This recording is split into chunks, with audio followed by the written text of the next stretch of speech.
A very big welcome from the Buddhist Society here in London to everybody from all over the world for this last in our series of Introducing Buddhism.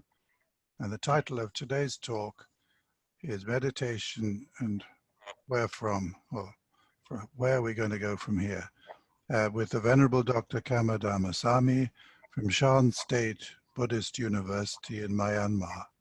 So thank you so much, Ante, for giving us this series of wonderful talks. And I was very delighted to hear that in September you can give a series of talks on Abhidhamma. So I won't take up any more of your time, but just thank you so much for coming and talking to us, and very much looking forward to your talks in September. Thank you. We are going to start as on the previous days, I'm reciting Namo Tassa 3 times. Namo Tassa Bhagavato Arahato Samma Sambuddhassa. Namo Tassa Bhagavato Arahato Samma Sambuddhassa. Namo Tassa Bhagavato Arahato Samma Sambuddhassa. As you can see today, I'm not using microphone. I would like to check, can you hear me properly? Okay, thank you. Today is about meditation. Shall we say introducing meditation? And here, I'd like to make 1 or 2 important points before we talk about the meditation practice. The first one is that some people think meditation is only for monks and nuns and for people who are ready to renounce the world. I'd like to tell you that this is not the case. Meditation is for everyone. Everyone everyone needs meditation practice, but the benefits that meditation practice can bring.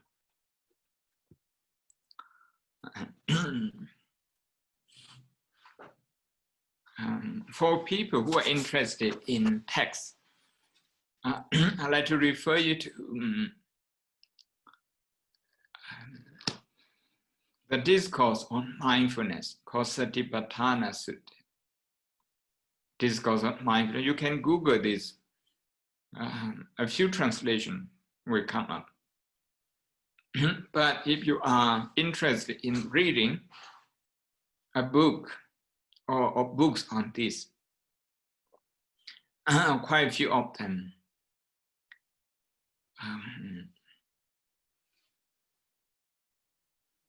8 Mindful Steps by Sri Lankan senior Pandit, senior monk, who is resident in West Virginia, Pandit H. Gunaratana, 8 Mindful Steps.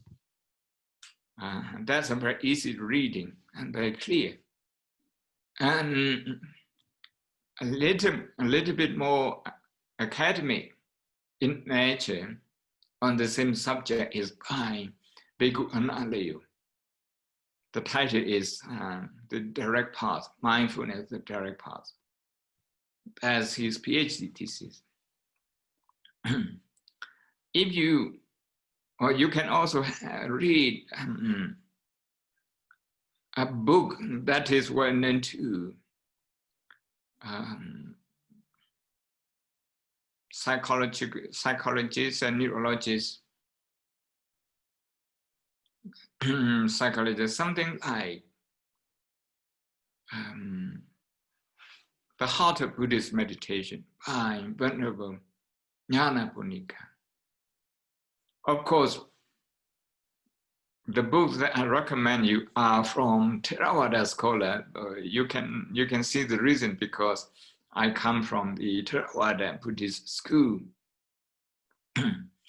But we also have books.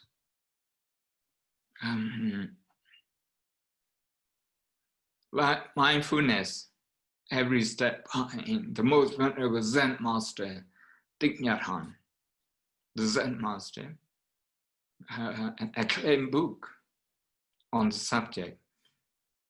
I'm talking about books written by monastic scholars who are also serious practitioners. But then you have a lot of books on mindfulness, like Mindfulness for Beginners by John Kabat-Zinn, an emeritus professor at MIT who introduced mindfulness to the secular aspects of life, such as medicine, psychology, and so on. So many of them. You have thousands of books if you go by the title, mindfulness.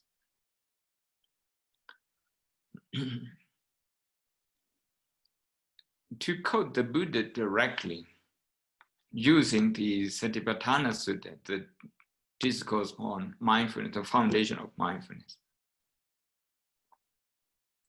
the Buddha talks about maybe 5,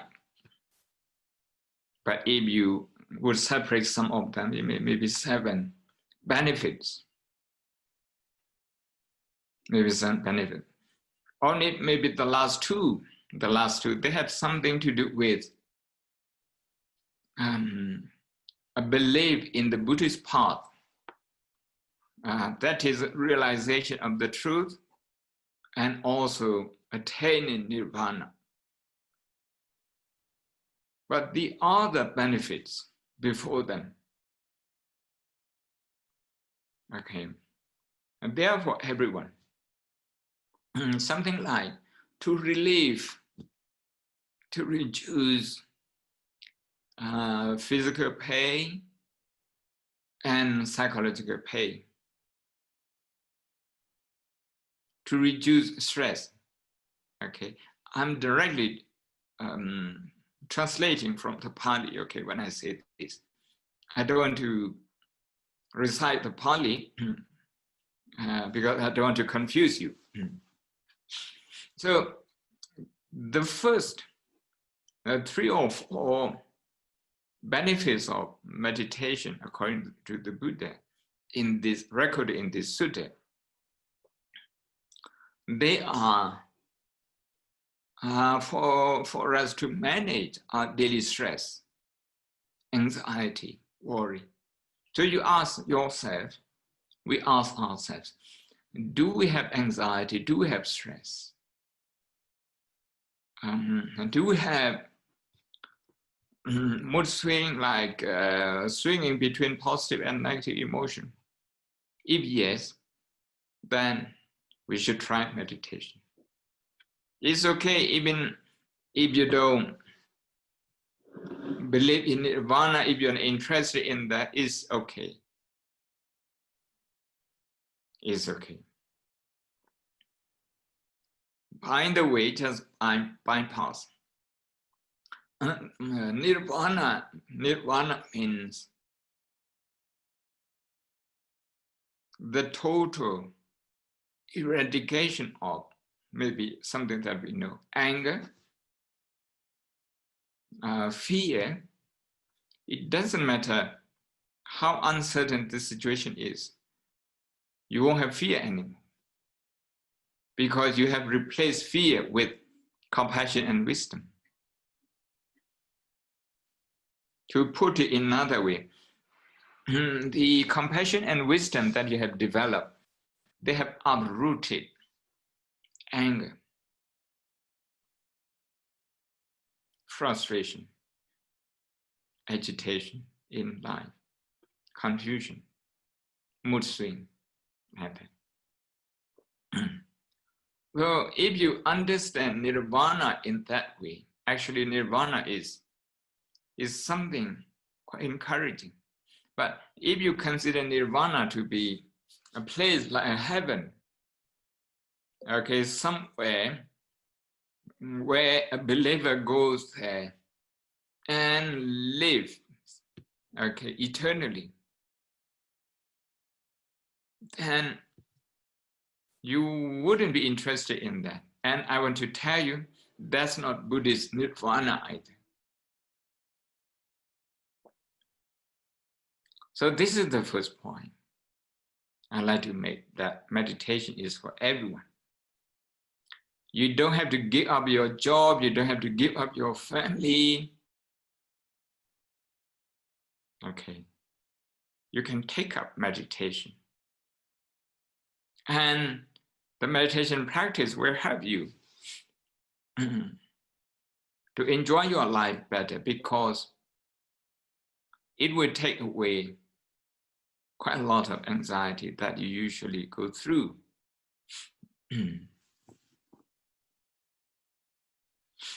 So this is the first point I'd like to make. The second point is that meditation practice, or if you like, contemplative exercise,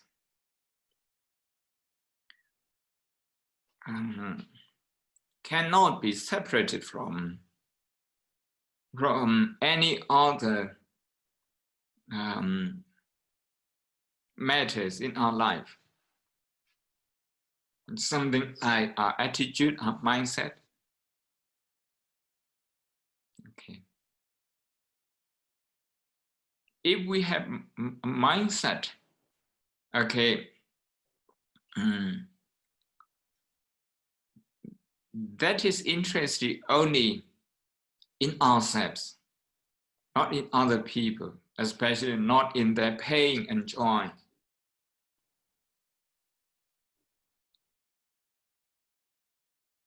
This mindset,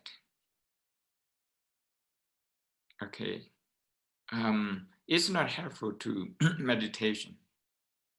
If you sit trying to focus on your breathing, you will always feel tense because of the wrong attitude, the wrong mindset.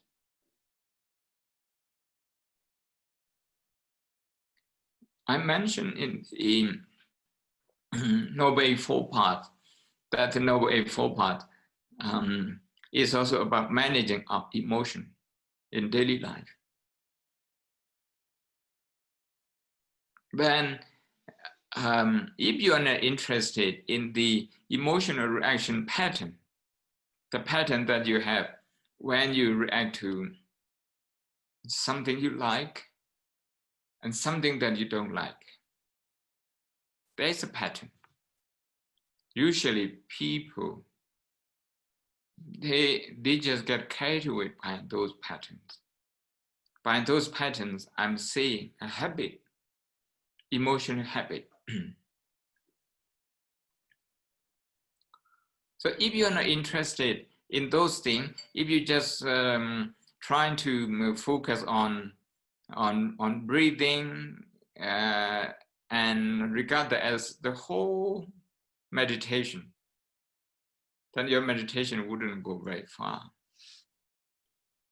What I'm trying to say is that, as you can see, okay, on my head, the wheel, the Buddhist wheel, that's part of the symbol. That's the symbol of our university here, Shan State Buddhist University.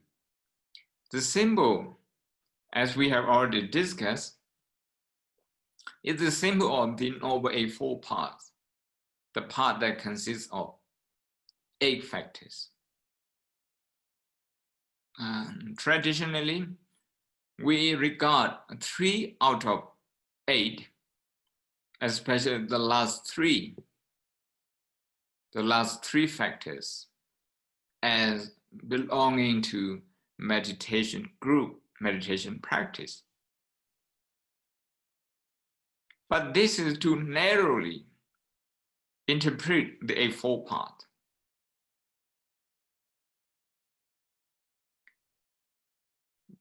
if we say meditation comes from the Pali word bhavana, which means to cultivate, then we have to cultivate all the 8 factors of the eightfold path, all the 8 factors. Then all the 8 factors, they become meditation. They are all bhavana. If you would allow me to use the Pali word bhavana, that's B-H-A-V-A-N-A, bhavana.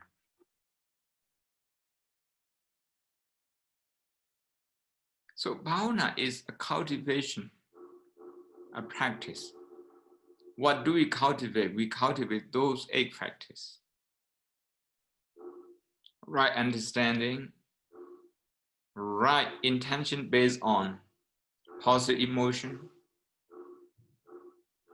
and then right speed, right action, right livelihood. You see, the Buddha actually considers right speech, right action, right livelihood part of meditation in this regard. By this, I'm saying that, okay, doesn't matter how hard you try in your meditation, if that doesn't bring awareness to the way you communicate with other people, verbal communication, maybe email communication also, not just verbal communication.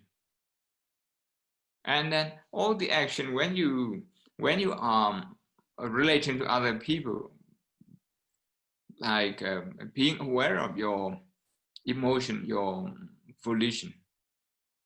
So if you don't consider those ethical constituents of the path as meditation, then your meditation will always have shortcoming, drawbacks, because your attitude is so partial and incomplete. So today, when we say we are talking about meditation, we are not just talking about sitting quietly, closing our eyes in Theravada meditation, and opening our eyes in Zen meditation. We're not just talking about this, this formal meditation practice. We are talking about the mind being contemplative, being attentive. So when I speak, if I'm aware of my intention, then that's the wisdom factor, right intention. If my intention is positive, certainly this is the right intention. Then when I speak, if I'm aware of the benefits and also the consequences that would follow my speech, then this is ethical awareness. Ethical awareness.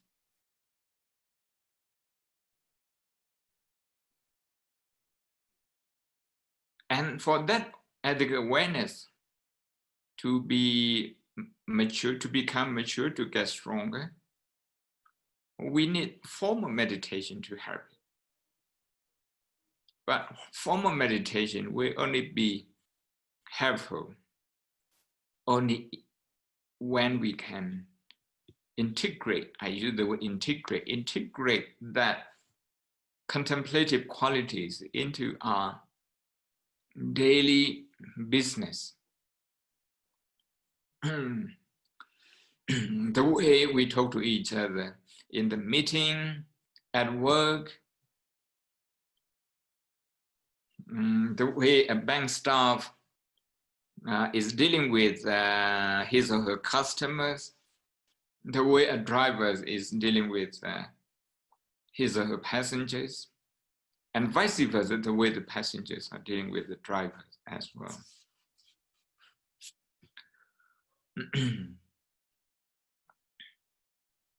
Because now this is the second point I have just made, that is, meditation has to be integral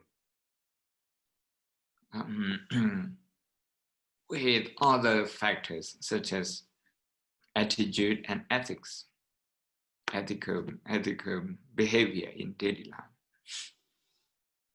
life. Now, as I mentioned at the beginning, publications on meditation, especially in English, by the scientists and also by the traditional scholars, meditation teachers, there are plenty of them. In Theravada Buddhism, in Mahayana Buddhism, plenty of them. Because of this, I'm just going to introduce meditation to you in the simplest way that I think would be beneficial to anyone who wants to start meditation practice, or who wants to help other people to start the practice.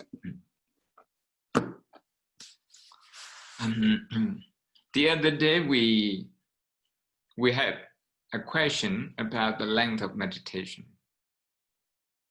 how long we should do. First, I'd like to read you from this book. This is The Science of Meditation. Okay, the author, they call meditation science, the science of meditation. This book is by Daniel Goleman and Richard Davidson. Daniel Goleman is the author of Emotional Intelligence, and Richard Davidson is a professor at Wisconsin. He studies neurology, clinical psychology, and meditation. These two authors, they started meditation in the early 70s, and they have never stopped. They studied more and more. So for the last almost 50 years, half a century,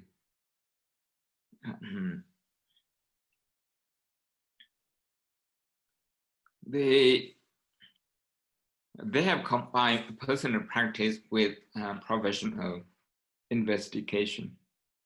So this is what they have come up. I'd like to read you from page 138.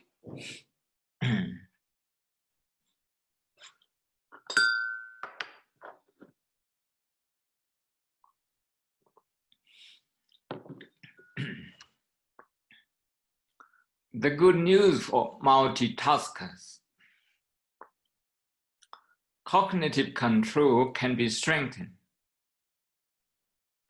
Undergraduate students, volunteers to try 10-minute session of either focusing on counting their breath. I talk about this later. This is a meditation technique. Or an app comparison task, browsing Huffington Post, Snapchat, or BuzzFeed. Just 3 10-minute sessions. 3 10-minute sessions, altogether just 30 minutes, just half an hour. Just 3 10-minute sessions of breath counting was enough to especially increase the attention skills on a battery of tests. And the biggest gains were among the heavy multitaskers who did more poorly on those tests initially. multitasking is something that can distract us. We are faced with a lot of distraction.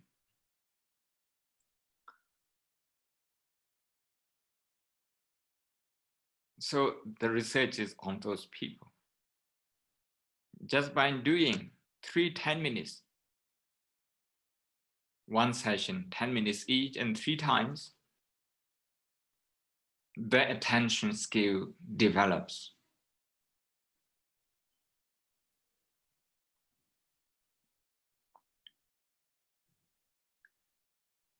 This is from the fMRI and EEG, research. People actually take a lot of pictures on your brain in real time when you are meditating.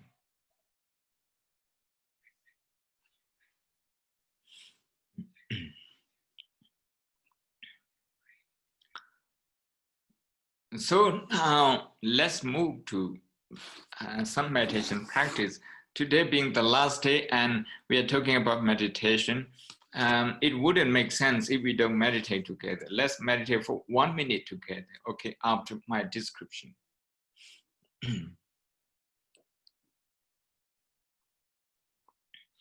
But let me try once more to try to persuade people who haven't started meditation to meditate. Why we should meditate.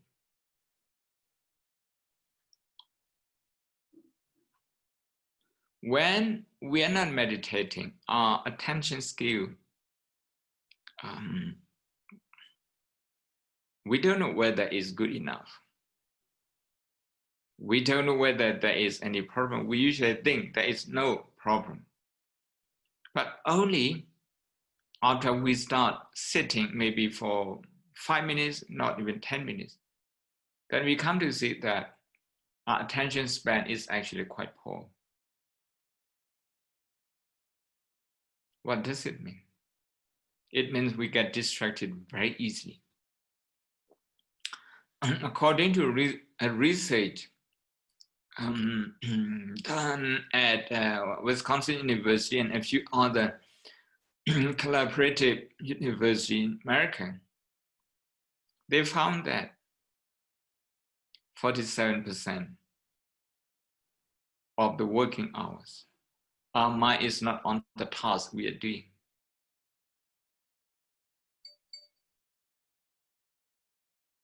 So we are quite restless. That is why a paper was published as a result of that research, was titled as a restless mind is an unhappy mind. So if our mind is restless, even if our emotion is normal, okay, not much mood swing, not so much short temper, not so irritated. But then, our mind still wanders, still works automatically. If that happens, that mind is prone to unhappiness, prone to being attacked by negative emotion.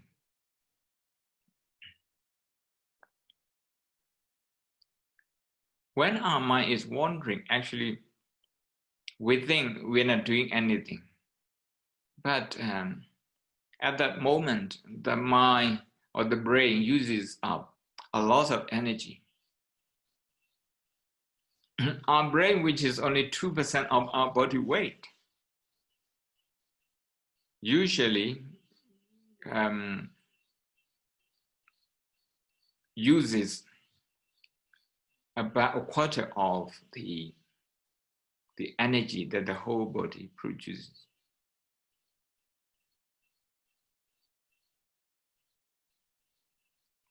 So when it's anxious, when the mind is anxious and the brain is is working at the fear center. And the brain, we know the brain as non-specialists, we know that the brain, maybe it's 5 or 6 areas of the brain are important, and one of them is the fear center. Is a protective mechanism.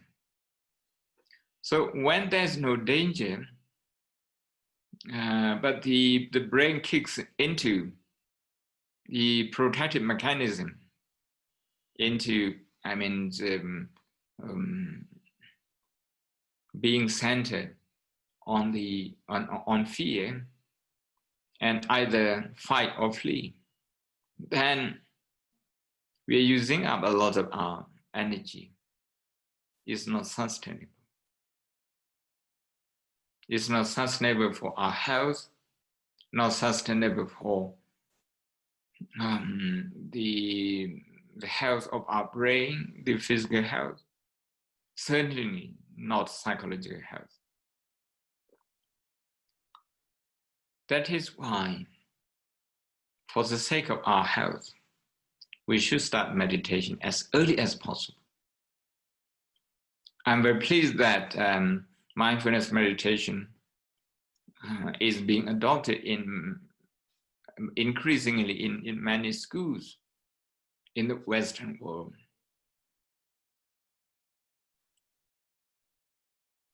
In the UK, in Europe, in America, in Canada. So more and more schools are taking it because they can compare clearly between schools that practice mindfulness meditation and the school which don't.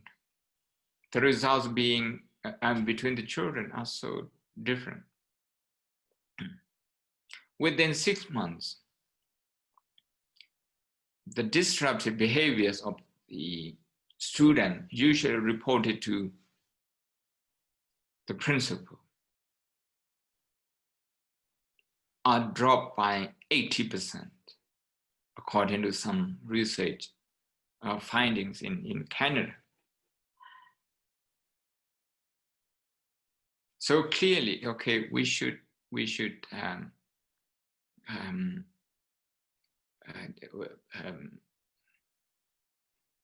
take up meditation, even if we are not interested in nirvana. But we should be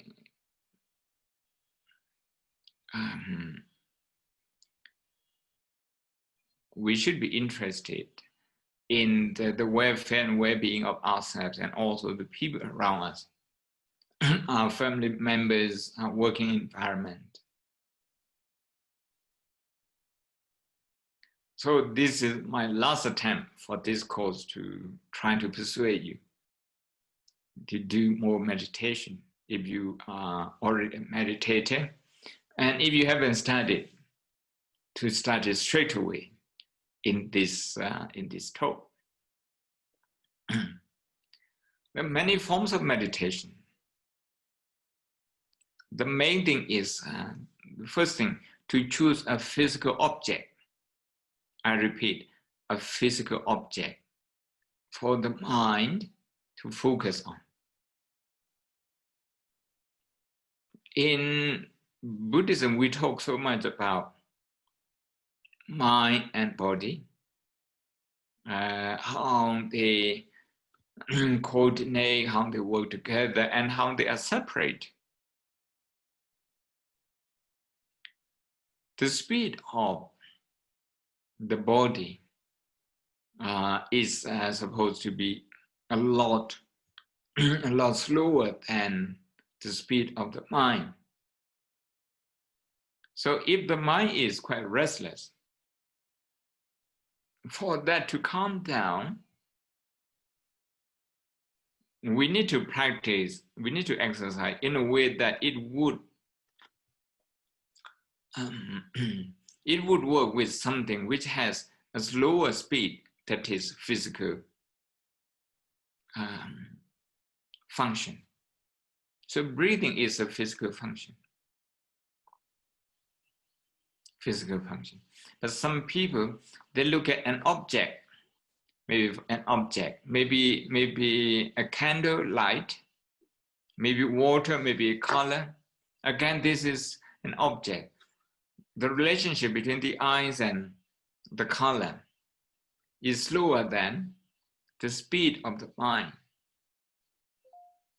That is why we choose something which is slower than the mind in order to help the mind to slow down,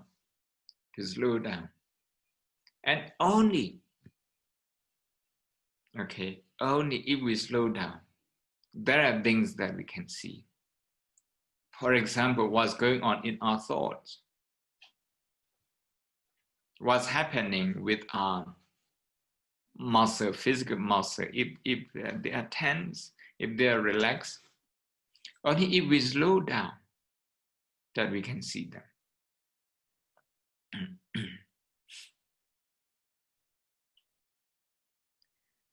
A more delicate and subtle thing such as emotional pattern, that one,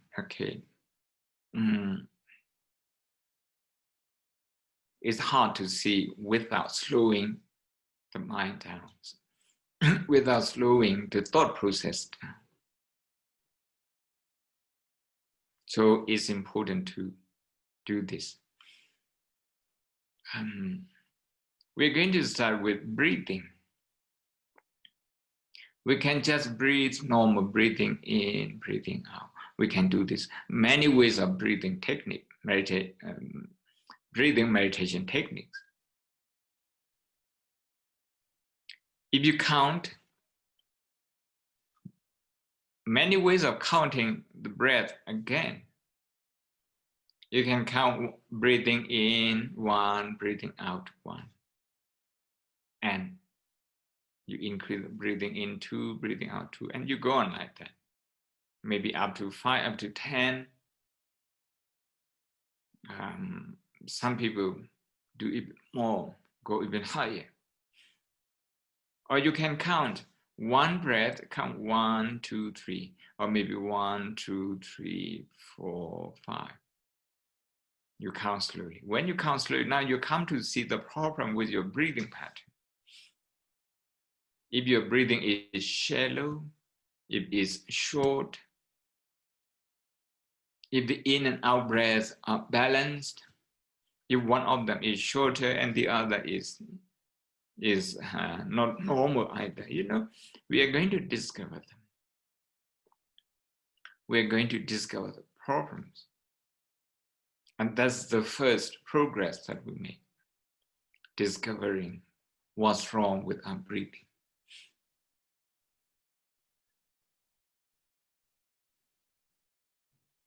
If we don't breathe, we are not alive anymore.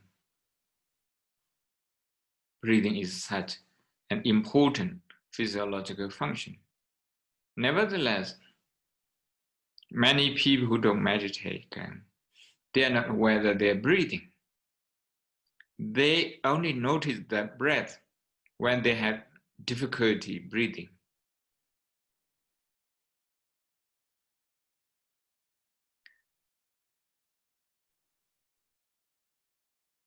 Breathing is a popular meditation object because we can find it here all the time. You can focus on your nostril or you can focus on your tummy. It's okay. For me, I don't have any preference. Some meditation centers, they do follow a certain pattern. But for me, in principle, they all work. They all work because they have been put into test by different meditators and their followers. And they have seen some encouraging benefits. So breathing in and out, in and out. But this is just to try to settle the mind. Just try to to help the mind to develop the capacity of paying attention to a chosen task, a chosen object at a given moment.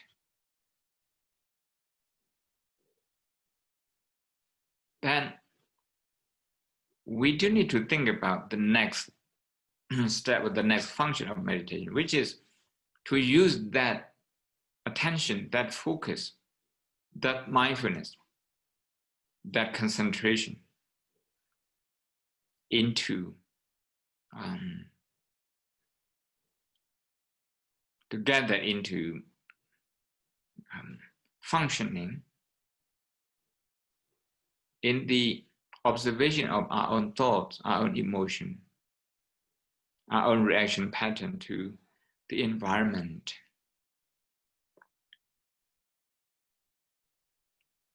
Because if the mind becomes defiled, that is negative, it becomes when we are interacting with the outside world.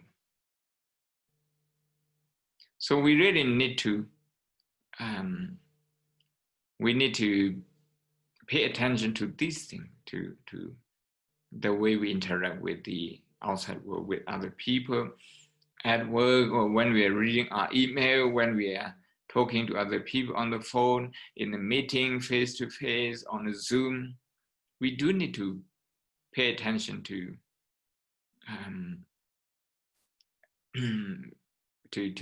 our thoughts and emotion.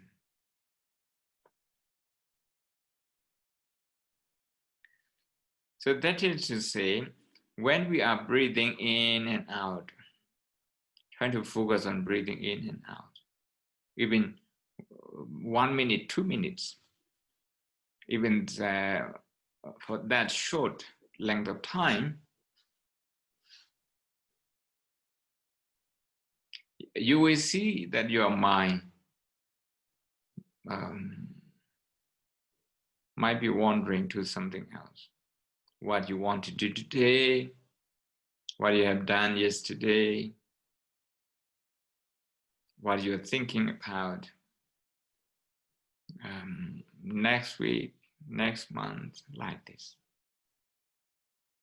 If that happens, I would call that automatic thought. That automatic thought is quite common to everyone. I like to use the word everyone because it is.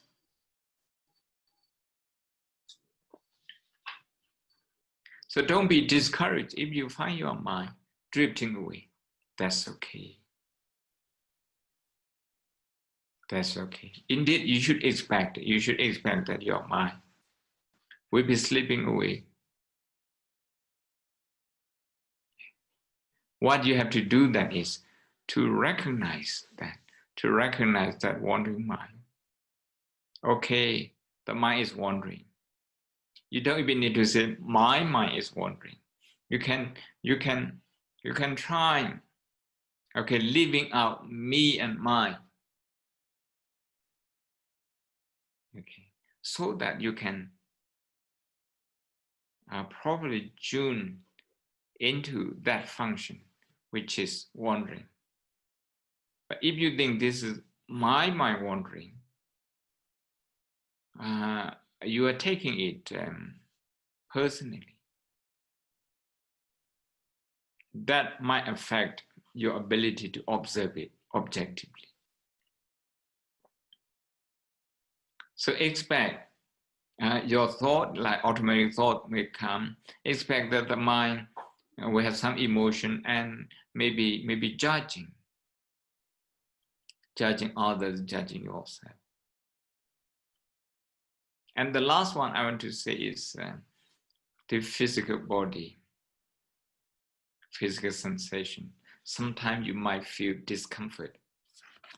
Okay, you might feel discomfort. If that's the case, there is nothing wrong with your meditation. Simply, your physical body is in discomfort. doesn't mean that your meditation is not working. Simply your mind is wandering, doesn't mean your meditation is not working.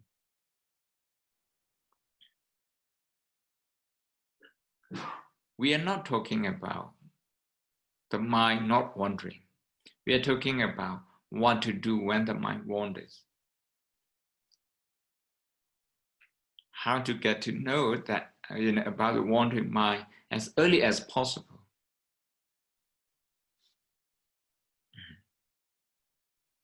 As early as possible. And we are not talking about not having pain in the body, not having physical discomfort. We are talking about how to live with that. How not to let the mind multiply that pain.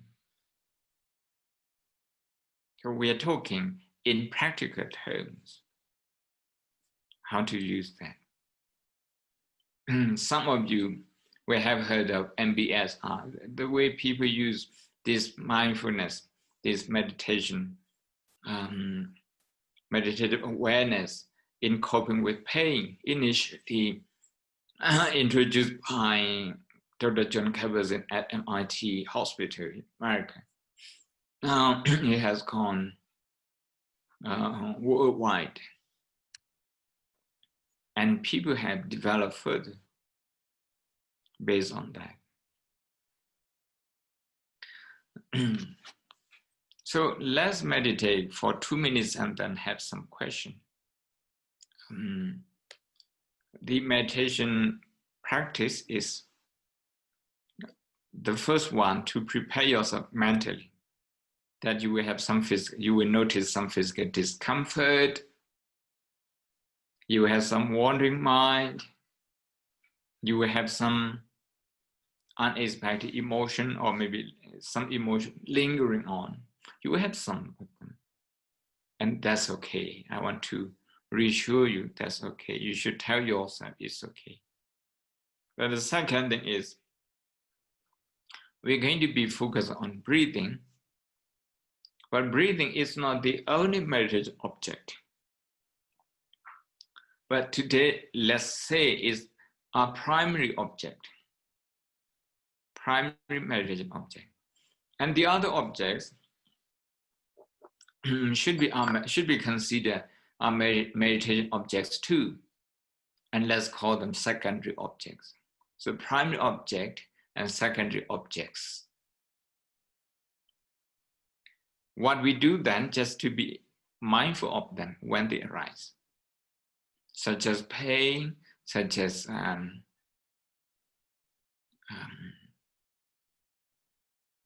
positive, negative emotion, negative, automatic thoughts. Just recognize them, just accept them. Okay, this is pain. Okay, this is this automatic thought. If you like, you can say hello. Say hello to your automatic thoughts. Say hello to your emotion. If there's irritation, oh, hello, irritation. Is it you?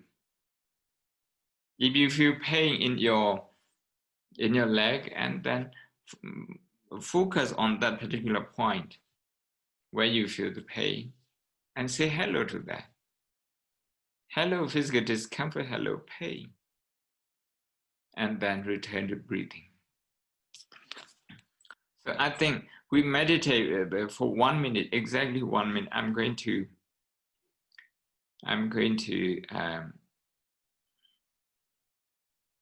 time it, okay? You should sit upright, your feet together. If you sit on a chair, your feet together, and also keep your hands together. This is a sign of being composed.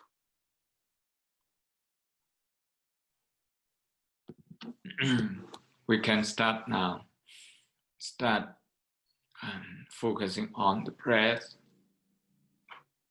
As the wind goes in, just be mindful this is breathing in As the wind comes out, breathing out. If you like, you can put in a little bit more effort into breathing.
Okay, 1 minute is up. If you have any question, I would be happy to entertain them. Thank you, Bhante.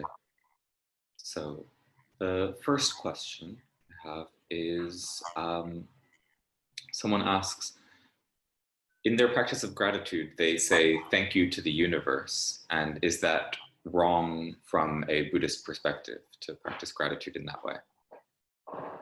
Can you repeat once again in order to do what? To practice gratitude by saying thank you to the universe in their life. There's nothing wrong. That's okay. That's okay. We talk about two things. One is sentient being, the other non-sentient being. If you say the universe, if in your mind you might not include living beings. So what I would like to tell you is that, okay, it would be very helpful if you also include, okay, thank you the universe and thank you other people. Why you should be grateful to other people? Today, we use this Zoom to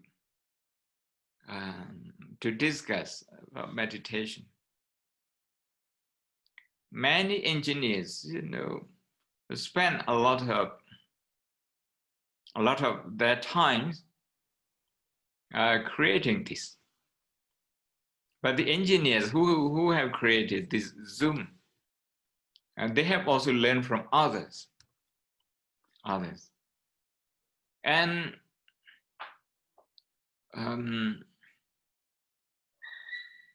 other people who are not related to IT, they have enabled these IT people, to do what they want, to do what they're interested in. Through tax, okay, by paying taxes, people enable their own government to do something. So in that sense, we are so interconnected. When a child, okay, grows up and he is 4 or 5, ready to go to school, the school is there. The system is there. Is many centuries work by many people. When we say government is good, the government builds it, we should be saying that the people build it. Everyone who works and pays their taxes, they do that. People buy a car for themselves, but hardly people build a road. So the roads are built by collective effort. Now, not just in our country, but also in other countries. We go and we pay very minimal. We can use those facilities. So if you extend to that your gratitude will get deeper. I talk about this book. These two people, they studied for almost 50 years to write this book. This is one of the books they have written. And their teachers, they mention here.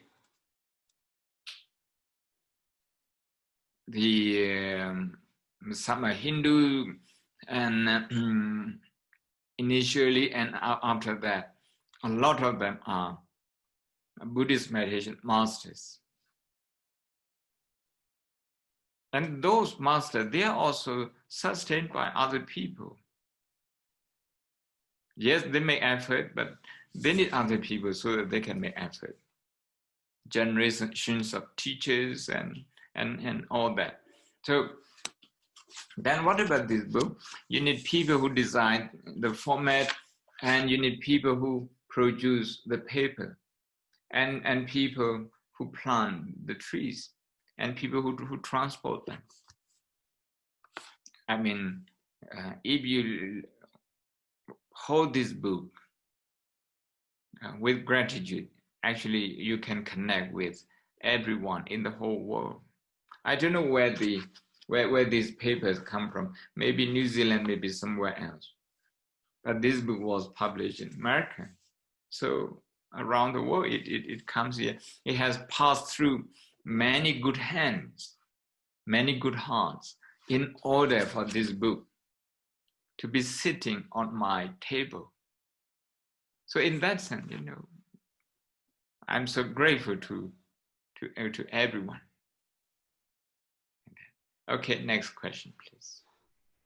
Thank you. A question which asks, how do I work with a bad temper, suddenly getting angry and flashing out before you can control it?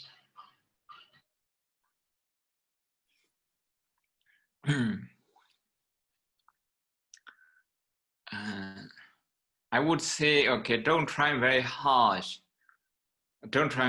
to control your temper.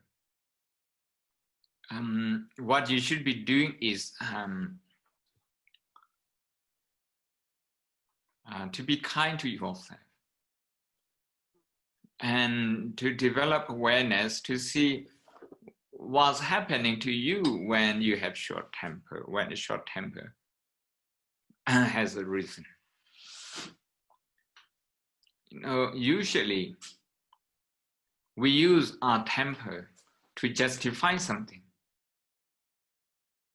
to justify our thinking, sometimes our shortcoming, sometimes to justify the way we treat someone else.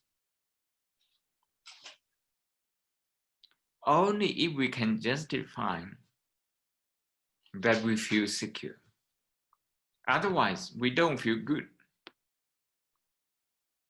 So even when we have a short temper, and certainly is a negative emotion, and we can feel that very clearly.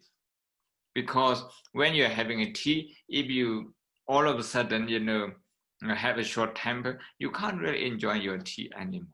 So we know it's negative, we know it's painful. But what I'm trying to say is that we justify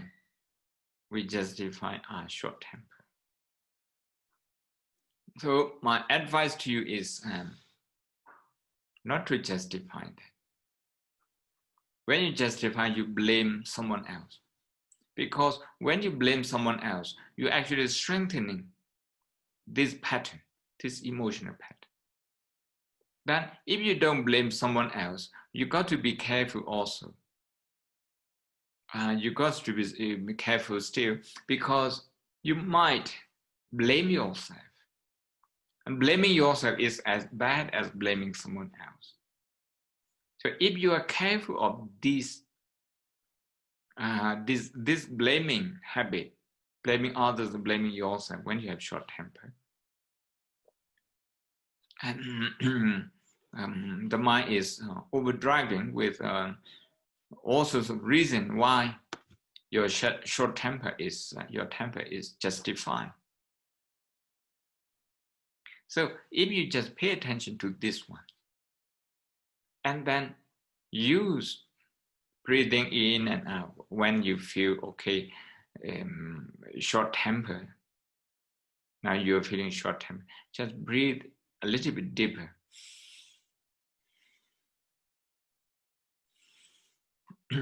Maybe 2 or 3 times, and check if the mind is attempting to blame. With this, you are actually living with that temper and living mindfully. We can only learn from this temper if we live with that for a little bit and feel that mindfully. We need to feel that mindfully. We don't need to suppress that. If we feel that mindfully, maybe for 60 seconds, that's exactly 1 minute, maybe 2 minutes, at that moment, trying to see what that short temper is doing, is trying to do to you.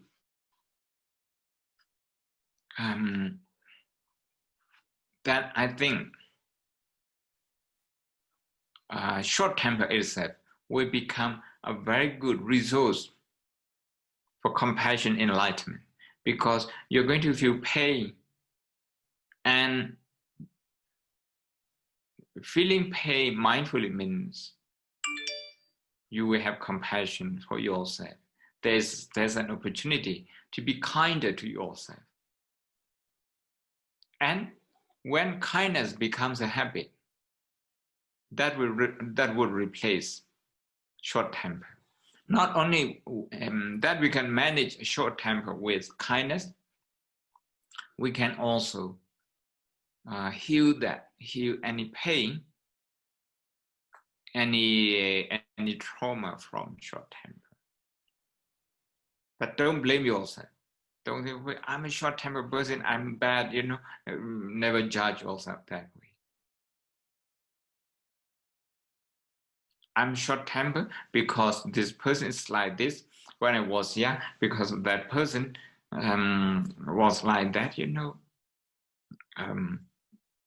if we see it that way, we are taking the situation very personally. The whole teaching of Buddhism is to try to find some impersonal perspective to our personal experience. Okay, more questions. Thank you. Someone asks, if there is no I in Buddhism, is developing a voice or speaking out, either through art, politics, relationships, at work, is that a bad thing in Buddhism because of being too attached to a self? We are not talking about I. We're not talking about no I at all. We're not saying there's no I. We are saying there's no everlasting I. We are talking that there's nothing everlasting that we can identify as I. And there's I, but this I is happening in a process. It's changing all the time. So with I, with this middle path understanding of I, that I exist, but I is not unique, I is not everlasting, I is composed of many ever-changing phenomena. If we understand it this way, then we can use I, the idea of I, to be responsible for our action. That's moral responsibility. We need to be responsible. But at the same time, if we think that this I is going to last forever, that will change our behavior. That will change our behavior. We are going to be fixated on the idea of I. How do we do that? We actually cling to our past experiences. If you have suffered once or twice in a meeting, being criticized negatively, perhaps unfairly, then your mind is going to be fixated on that particular incident. That, okay, you have had a painful experience and the world is looking at you negatively and unfairly. You're going to form that, that identity out of that one experience. And you're going to carry that identity with you forever. So if we see the I as everlasting, then we will be living in the past. We get stuck there. And we will carry on the burden of the past with us. So if you identify yourself as a victim because somebody said something nasty to you at some point in the past, once you have developed this identity, whenever you see anyone who disagrees with your identity, your perception of you, your I, of yourself, your identity, you will feel very threatened. You will feel very insecure. So once you have created, you feel the need to defend this perception of I. And whenever people disagree with you, or whenever you think people don't understand your identity enough, that you have suffered, or maybe that you have achieved something, then you get upset, because simply those people, they don't pay enough attention, they don't recognize, they don't agree with your sense of I, with your sense of identity. So we need to follow the middle path here. To deny I altogether is to deny moral responsibility. But to understand I as everlasting, never changing, then we go into the other extreme, as I have just explained earlier. The second sutta of the Buddha and many others, a few other suttas, they actually talk about how narcissism, can arise out of this. Okay, one more question. Thank you. This question is, how can we deal with hypocrisy in daily life with compassion? Thank you.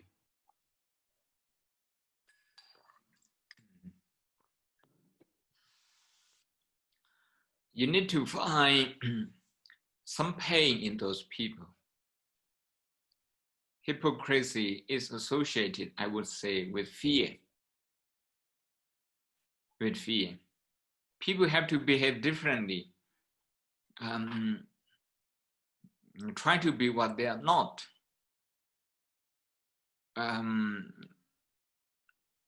Holding, double standard, because they think they would lose something. They would lose something in the eyes of the people. Maybe they will lose in kinds also. Because of that,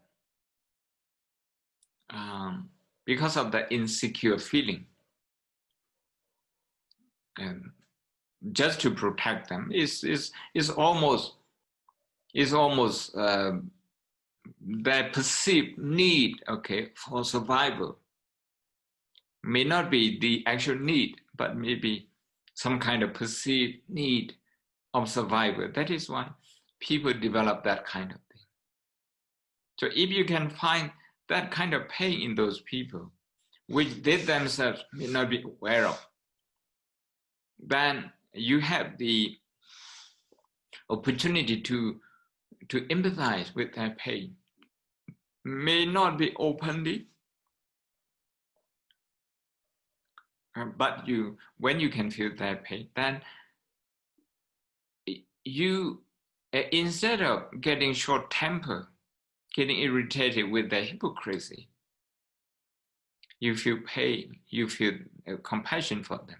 When you feel compassion, the nature of compassion means you want to do something for them so that they can reduce, or they can get rid of this insecure feeling and hypocrisy.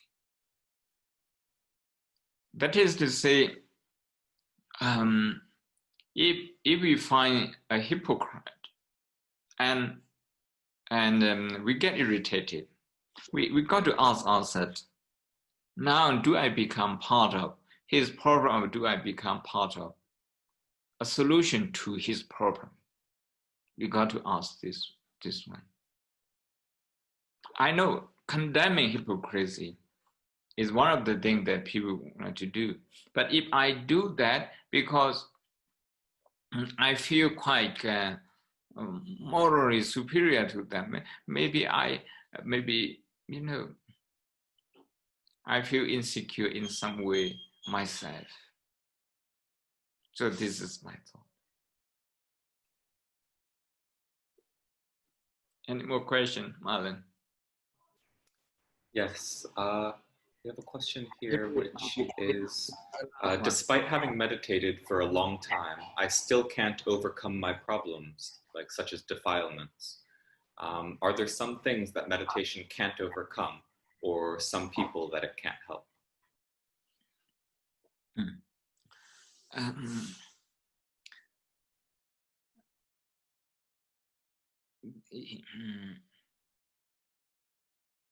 The central focus of meditation is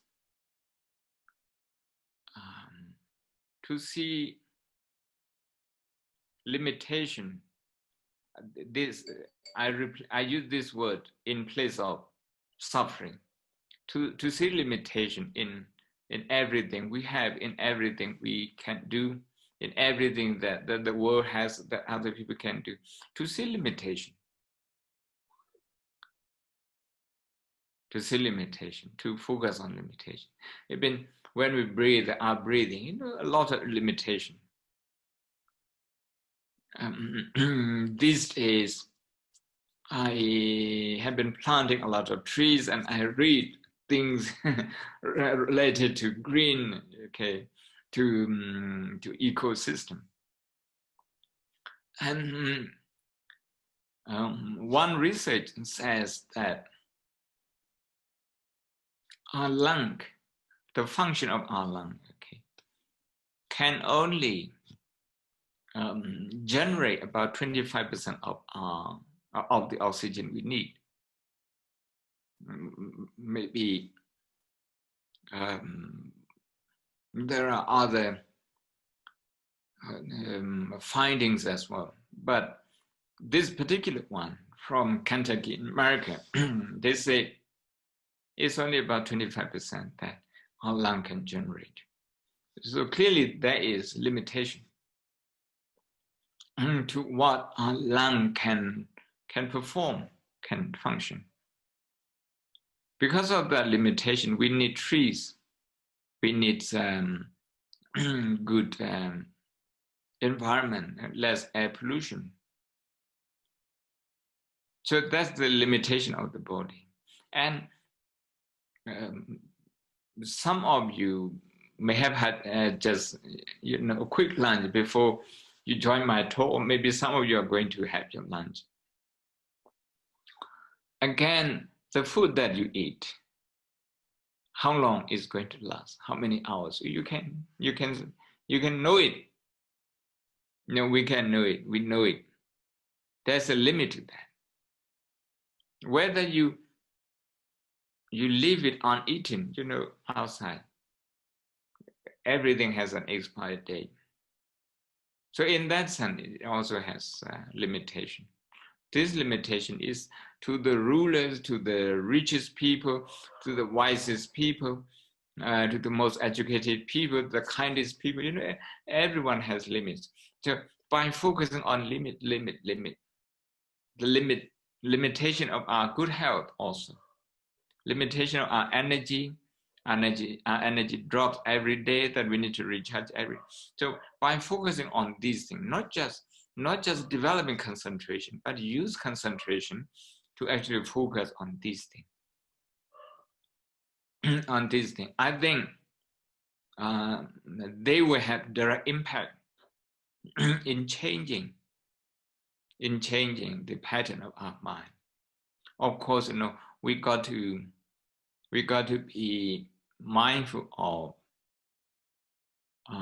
the distraction in our daily life that might have negative impact on our mind. So just to meditate and focus on breathing, developing concentration, that's not enough. That's what I'm saying. And we need to go straight away into the behavior of our mind and then orientate that to some form of understanding.